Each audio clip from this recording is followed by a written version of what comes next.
Hey guys, hope everyone's doing good. Finally making a little bit of progress. Still just working on getting the subframe all sorted out. I think in one of the last videos, I had the subframe and the front suspension all kind of mocked up, but I still wasn't super happy with it. I had the strut bars and everything in, but really wasn't happy with how flimsy it still was, even with just the strut bars in. I think I talked about putting a diagonal bar or something in between the strut bar and the frame rail in the last video. So I ended up doing that. I put an 1.25 inch diagonal bar, basically followed the frame rail straight up to the strut bar, and that actually stiffened it up a lot, even just with it being tacked in place. But then I just went one step further.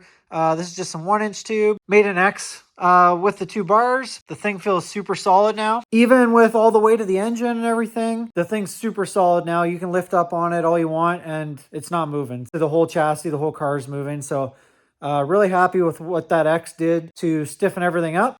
So the next thing was the issue with the clearance for the coil spring. I think someone actually pointed out in the other video that it looked super tight up here.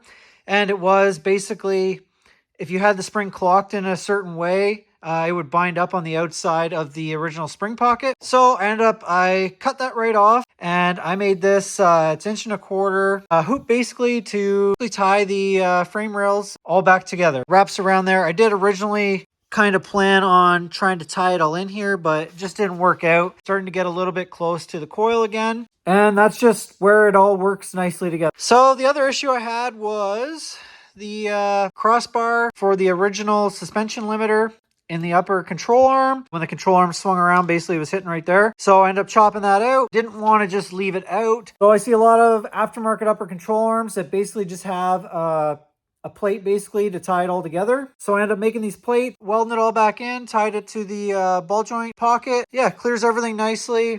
Once the spring's in and everything's got lots of room. Got lots of room everywhere. I think it's a little better than just leaving it without the crossbar in there, and I think it'll be all right. Upper shock mounts, I kind of had them mocked up, but I did kind of struggle with them a little too. Trying to get them in a place where I could use all my old headers, just make everything work nice. So I ended up reworking those again. Basically made tabs, welded them on, ended up making these little gussets. I was going to make a whole plate to go across the whole top. This looks a little better, I think, and it's probably a little lighter, but should tie it all together nicely. Hopefully it'll hold up. The whole weight of the car is going to be on that, so I wanted to really make it good and stout. So I think that'll work. I also did end up getting my front shocks. I ordered them right from AFCO. These have what they called their no prep valving. So hopefully they work out well. So that's about all I got for you guys. I do have everything is basically fully welded. I just made some little limiter tabs.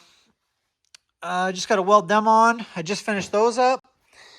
And yeah, I think I'm at a point where I can start getting everything ready to throw some paint on everything. Did get away for a few days. We went down to Georgia for the lights out race to watch that. A little different from no prep racing, but usually try to go to that race every year. It's really cool to see some really fast, really nicely built stuff. So got away for that. Stopped at Summit on the way there and the way back. Picked up a few things. I got my coil springs, all that stuff. I got a different parachute. I ended up going with a spring launcher. I know I talked about, I think I mentioned it on the channel, about putting an air launcher on it so it'd be easier to pack. But I did see a lot of guys at Lights Out that are running these, and looks relatively simple to use. So going to give it a shot and hopefully be a little easier on my brakes this year. So I think that's all I got for you guys. I have had the engine all back in. I've had the headers on, all the front turbo stuff on. I've had the front clip on, the hood on, everything fits. I'm really happy I can get the hood back on the car this year. Yeah, everything's moving right along. Hopefully now, get everything stripped off. I'll get those tabs welded on, finish prepping the control arms, paint them, get all this stuff prepped and painted, and start putting everything back together. So thanks for watching, guys. Really appreciate it. If you haven't already done so, do me a favor, hit that subscribe button. Thanks for watching, guys. Have a good one.